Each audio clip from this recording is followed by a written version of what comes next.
Welcome to It's the Economy. India's October consumer inflation is obviously the big news at 0.25%.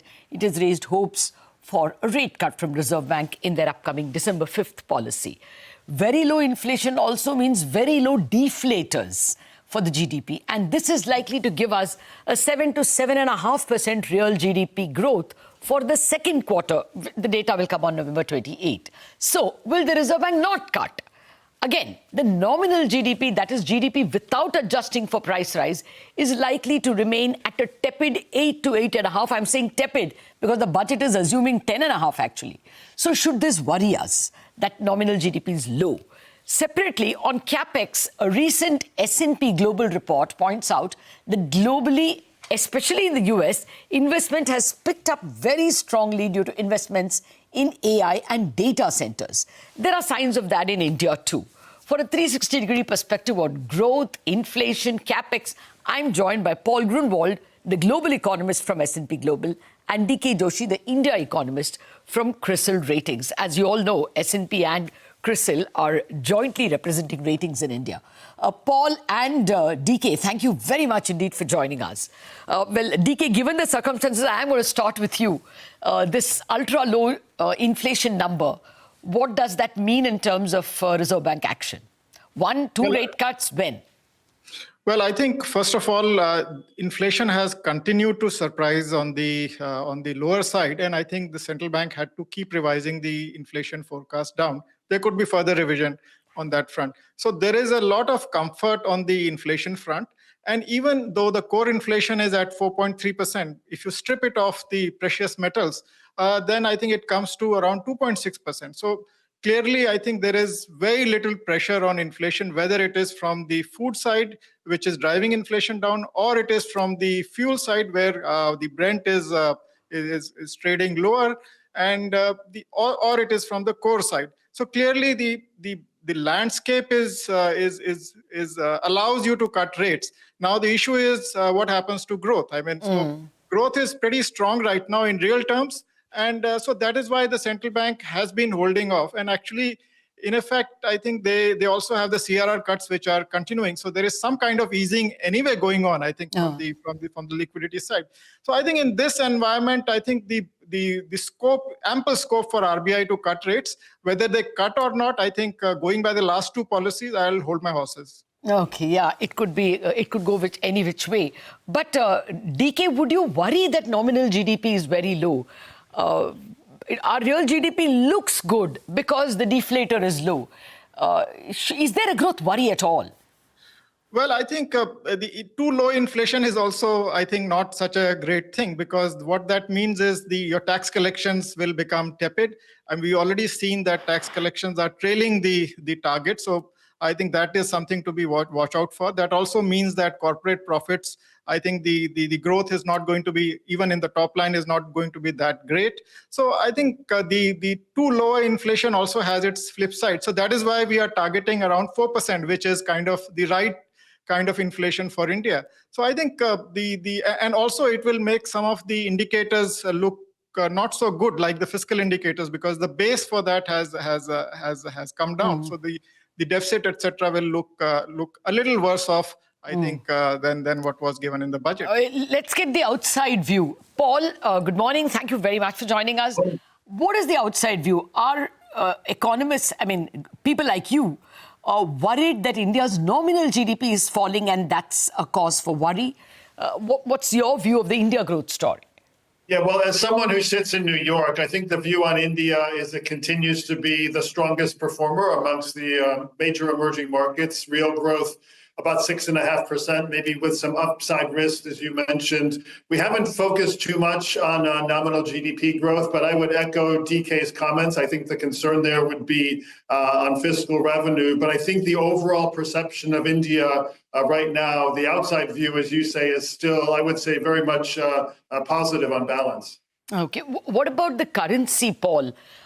Because, the big problem is that it's not current account deficit, but capital deficit that has kept the currency one of the worst performing, or maybe the worst performing major currency in the world. Everybody else has appreciated versus the dollar. We have depreciated by 3.5%.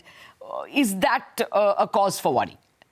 Yeah, again, you're right on the currencies. We saw some dollar weakness after the election. The dollar's kind of stabilized a bit. India's underperforming, I would say, one of the weaker currencies as we look across the global complex. I think that's maybe something DK can answer, but India macro looks pretty good overall. The currency is a bit weak, but again, we don't see any major concerns on the macro story right now. Yeah, that's good to hear. And one can say that, inflation, fiscal deficit, growth all look good. But DK, your take, there has been an export package announced. That and possibly announcement of a trade deal sometime soon. We were all expecting it in calendar 2025. Will that mean that the worst is behind the rupee? Or would you still worry that there is a capital deficit? Capital flows are in an outflow mode. Well, I think if we get a trade deal, and also I think if there is support to the exporting sectors, I think very clearly that is going to boost confidence. And I think confidence is what brings the capital in. I think one of the reasons why rupee underperformed was India is facing the highest level of tariffs, I think among the highest level of tariffs from the US. I think that coming off will definitely bring in some capital flows, because that's the only distinguishing feature between India and other emerging markets, that we are facing a very high tariff level from the US. Other parameters we are doing extremely well. So I think if the tariff uncertainty comes down, I think I would believe that the capital flows will be there. Now it also depends on what happens to the dollar. I think US is also attracting a lot of capital. So if dollar becomes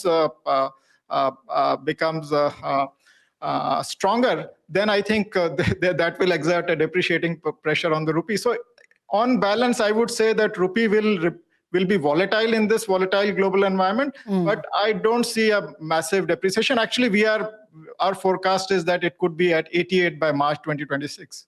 Okay. Yeah, I mean, one is assuming that once the trade deal is signed, there should be some level of confidence. Paul, I'm very tempted to go on down the currency road, but let me get a word in on this excellent and unusual report that you all have on data centers. What's the central argument? That US and the world is on a capex upcycle? Is that what you're arguing? Right. Well, I would say over the last 2 quarters, the focus has shifted from downside risks around tariffs to upside risks around data center and investment. You're absolutely right. We started looking at this a couple of months ago. It's very clear that there is a capex boom in the US driven by data centers. That's the data center construction plus the hardware, which is the mainframe and the racks, plus the software.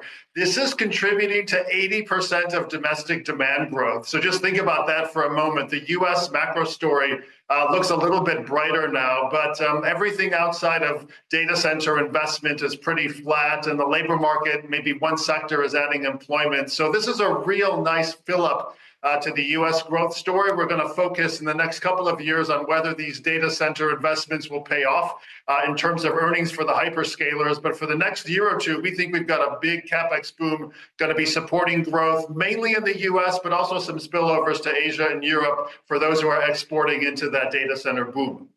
You know why your report is a ray of hope, in fact, a very big change to thinking.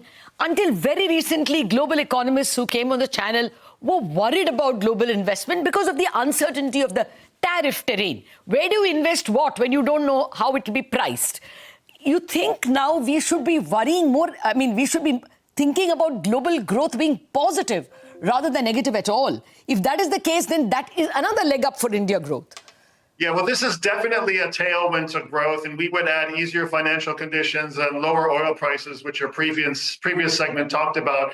But let me kind of underscore the point that outside of data centers, there still is not a lot happening with business investment or with discretionary consumption. So under the new second Trump administration, we still have a very high level of policy uncertainty and unpredictability. So the outlier here. The exception is data centers. But again, that's going to be a nice tailwind to growth for the next couple of years. It is a tailwind also in countries like India because we hear of data center. That also means the power sector has gotten a big leg up. And there is a large number of industries when you look at generation, transmission and distribution. DK, does that give you anything positive on Indian capex? Well, I think data centers, of course, I mean, those are the newer growing sectors. Actually, we had estimated that the new age sectors, I think, which is the renewables and these kind of things, they will contribute about 40% to the capex over the next couple of years. So I think these are going to be the drivers of capex. So I think having said that, I think they'll also consume a lot of electricity. So I think so the demand for power is going to go up. So I think how do we match that and ensure that the electricity prices remain under control, because there is going to be a demand-supply mismatch if the data center hyperscalers actually they really move much faster. So I think there are challenges, but I think it is a positive story for India as well. Although India doesn't directly export to the US data center story, but I think domestically I think this is going to help. And it's going to create demand for a variety of things as well. Okay, I should be inviting you all separately on this data center story when we get the full report, but out of time today. Thank you very much, Paul, for whetting our appetite, and DK for giving us a 360-degree perspective on the India growth inflation dynamic. Thanks a lot for joining us. We have to wrap up on Bazaar on that quick note. Chartbusters coming up.